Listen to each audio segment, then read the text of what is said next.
साध्या आणि सोप्या पद्धतीने तांदूळची भाजी आपण बनवणार आहोत। त्यासाठी मी तांदूळची भाजी निवडून घेतलेली आहे। लाल मिरची लसूण टाकून मी जाडसर घेतलेली आहे। मीठ आणि लसूण तुकडे तुकडे करून घेतलेले आहेत। कढईमध्ये पाणी टाकून घ्यायचं आणि भाजी 2 मिनिटासाठी गरम करायला ठेवायची। जास्त पण नाही उकळून द्यायची।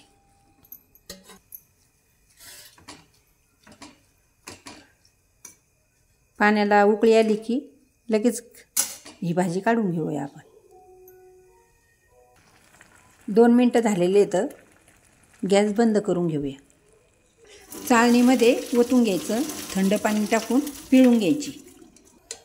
कढईमध्ये तेल टाकून घ्यायचं। याच्यामध्ये लसूण टाकून घ्यायचा। लसूण मी जास्त वापर केलेला आहे लसणाचा।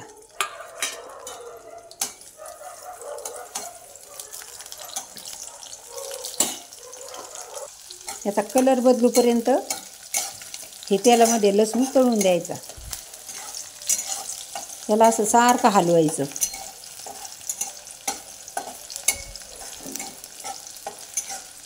थोडीशी जिरे टाकायचे। तुम्हाला आवडत असेल तर टाका, नसले आवडत तर टाकू पण नका।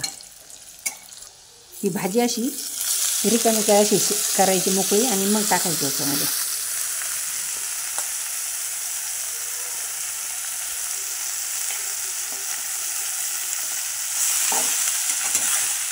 जाडसर मिरची आहे ना ती टाकून घ्यायची।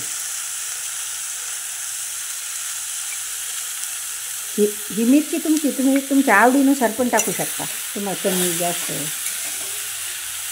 अशी छान हलवून घ्यायचं। सगळं एकत्र झालं पाहिजे। मी याच्यामध्ये शेंगदाण्याचा वापर केलेला नाही आहे। तुम्हाला आवडत असेल तर तुम्ही टाकू शकता। ही भाजी मी गावकडच्या पद्धतीने बनवलेली आहे।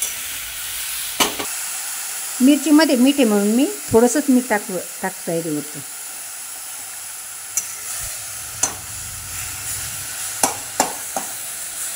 अशी छान परतून घ्यायची आणि जास्त लसूण टाकला की भाजी टेस्टला पण छान लागते।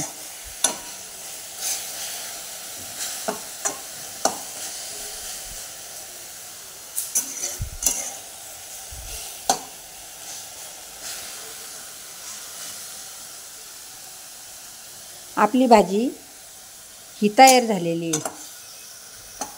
तांदूळची भाजी मी गावाकडच्या पद्धतीने बनवली आहे। तुम्ही करून पहा। आवडल्यास शेअर आणि लाईक करायला विसरू नका।